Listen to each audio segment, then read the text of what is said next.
প্রধান উপদেষ্টা ও প্রধান নির্বাচন কমিশনের বৈঠকের আলোচিত বিষয়গুলো জনগণের সামনে উত্থাপনের দাবি জানিয়েছেন বিএনপির স্থায়ী কমিটির সদস্য সালাউদ্দিন আহমদ। তিনি বলেন, সেপ্টেম্বরের মধ্যে জাতীয় নির্বাচনের প্রস্তুতি নেওয়া সম্ভব। অন্যদিকে বিএনপির সিনিয়র যুগ্ম মহাসচিব রুহুল কবির রিজভী বলেন, ছাত্র জনতার আকাঙ্ক্ষা পূরণে দ্রুত সংস্কার করে অন্তর্বর্তী সরকার যৌক্তিক সময়ে নির্বাচন দেবে, এটাই সবার প্রত্যাশা। কামরুজ্জামান রাজীবের রিপোর্ট।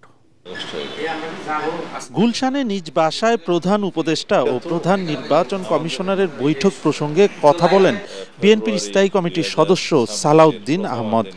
বৈঠকে নির্বাচন বিষয়ে যেসব আলোচনা হয়েছে তা প্রকাশ করার দাবি জানান তিনি। জাতীয় নির্বাচনের সময়সীমার বিষয়ে প্রায় সব দল একমত দাবি করে সালাউদ্দিন আহমদ বলেন, দেশের বর্তমান প্রেক্ষাপটে স্থানীয় সরকার নির্বাচন আয়োজনের কোনো সুযোগ নেই। বলেন, নির্বাচন নিয়ে সবাই অন্তর্বর্তী সরকারের নিরপেক্ষতা প্রত্যাশা করে। প্রধান উপদেষ্টা হয়তো তার মেসেজটি প্রধান নির্বাচন কমিশনারকে জানিয়েছেন ফেব্রুয়ারি 2026-এর প্রথমার্ধে রমজান শুরু হওয়ার আগের সপ্তাহে নির্বাচন অনুষ্ঠানের জন্য প্রস্তুতি গ্রহণের বিষয়ে। যদি উভয় পক্ষ থেকে বিষয়টি পরিষ্কার করা হয় জাতির সামনে, তাহলে আমরা আশ্বস্ত হব।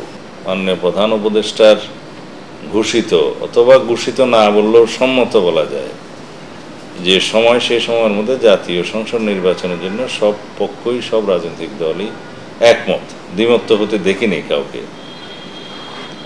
যদি তাই হয়, এই সময়ের ভিতরে নির্বাচন কমিশনের পক্ষে স্থানীয় সরকার নির্বাচন অনুষ্ঠান বা আয়োজন করা, এটা এক প্রকার অসম্ভব। কারণ প্রতিটি স্তরে স্থানীয় সরকার নির্বাচন করতে গেলে কমপক্ষে 6 মাসের বেশি সময় লাগে। অন্যদিকে নয়াপল্টনের ভাসানী ভবনে ঢাকা মহানগর পূজা উদযাপন ফ্রন্টের আলোচনা সভায় বিএনপি সিনিয়র যুগ্ম মহাসচিব রুহুল কবির রিজভী বলেন, অনেক ত্যাগের বিনিময়ে দেশে গণতন্ত্র প্রতিষ্ঠার যে সুযোগ তৈরি হয়েছে তা ব্যর্থ হতে দেয়া যাবে না।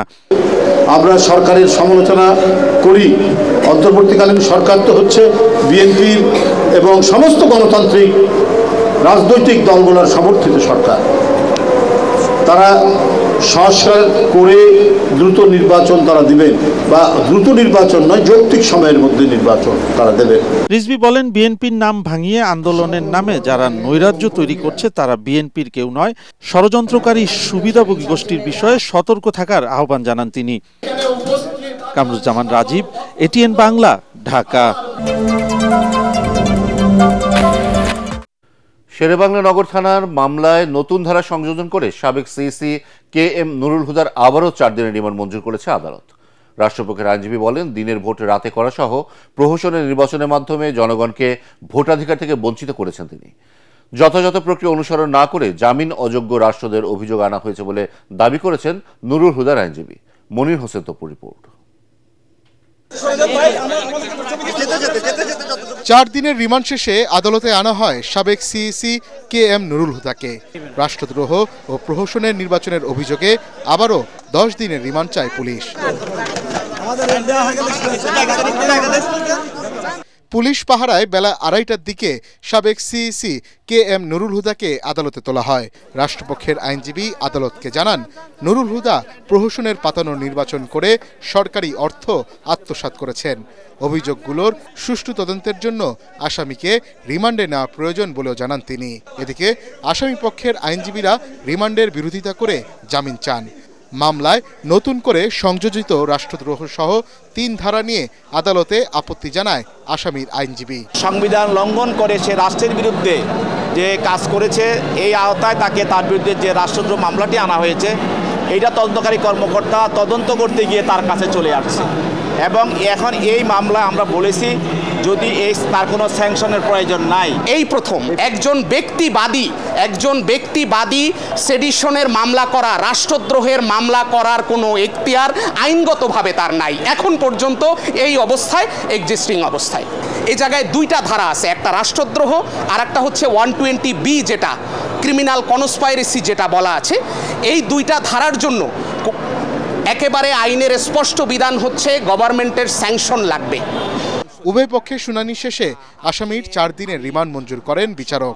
দিনের ভোট রাতে করেছেন, তার সঙ্গে তার কারা কারা জড়িত এবং সরকারের সঙ্গে তার কি ধরনের সমঝোতা এবং কিভাবে তিনি অর্থগুলো ব্যয় করেছেন এবং ডিসি এসপি সহ সকল রিটার্নিং অফিসার প্রিসাইডিং অফিসারের সঙ্গে এবং দাপ্তরিক কাজে কারা জড়িত ছিল সচিব সহ বিভিন্ন নির্বাচন কমিশনের আরও যে বিষয়গুলো এখানে জড়িত আছে সেই জন্য তাকে আরও জিজ্ঞাসাবাদ করার প্রয়োজন। এদিকে একই মামলায় পুলিশ রিমান্ডে আছেন সাবেক সিইসি কাজী হাবিবুল আওয়াল। মামলায় আমাদের দেশের মনির হোসেন তপু, এটিএন বাংলা, ঢাকা।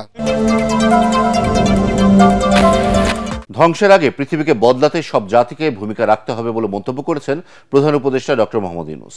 তিনি বলেন, বিষণ্ণ নয়, একটি সুন্দর বিশ্ব তৈরি করতে চায় বাংলাদেশ। সাভারের জিরাবতে 15তম সামাজিক ব্যবসা দিবসের উদ্বোধনী অনুষ্ঠানে প্রধান উপদেষ্টা এসব কথা বলেন। তিনি আরও বলেন, স্বাস্থ্যসেবা নিশ্চিতে সামাজিক ব্যবসা একমাত্র উপায়। গ্রামীণ বিশ্ববিদ্যালয়ে নতুন সভ্যতা গড়তে সহায়তা করবে বলে তাঁর আশা। আরও জানাচ্ছেন মুশফিকুর রহমান।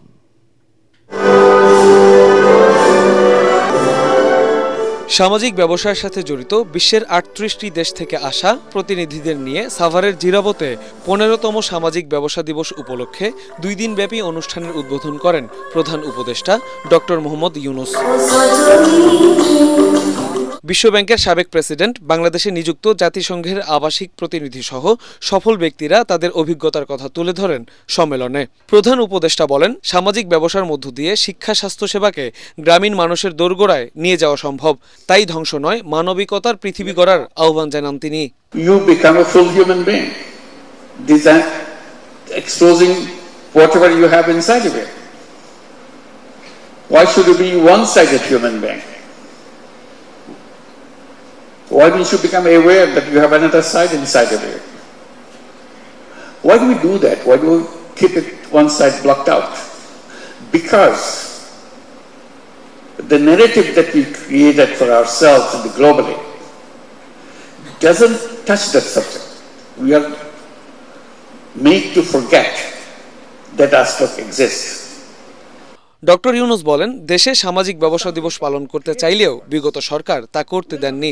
এমনকি 3-0 পৃথিবী গড়ার যে ধারণা, তা নিয়ে দেশে একটি বিশ্ববিদ্যালয় করারও অনুমোদন মেলেনি বলেও জানান তিনি। When we will have our conference here, this was built for Social Business Day, but we couldn't hold that Social Business Day. Not because we are not ready,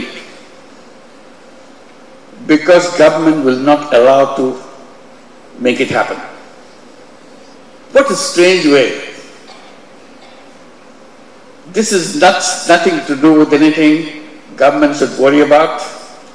We are always dreaming about having our own university because education is so core in our thinking. Government will not allow us to set up a university. এ সময় উদ্যোক্তা হয়ে স্বপ্নের পথে হাঁটার পরামর্শ দেন doctor Mohammad Yunus.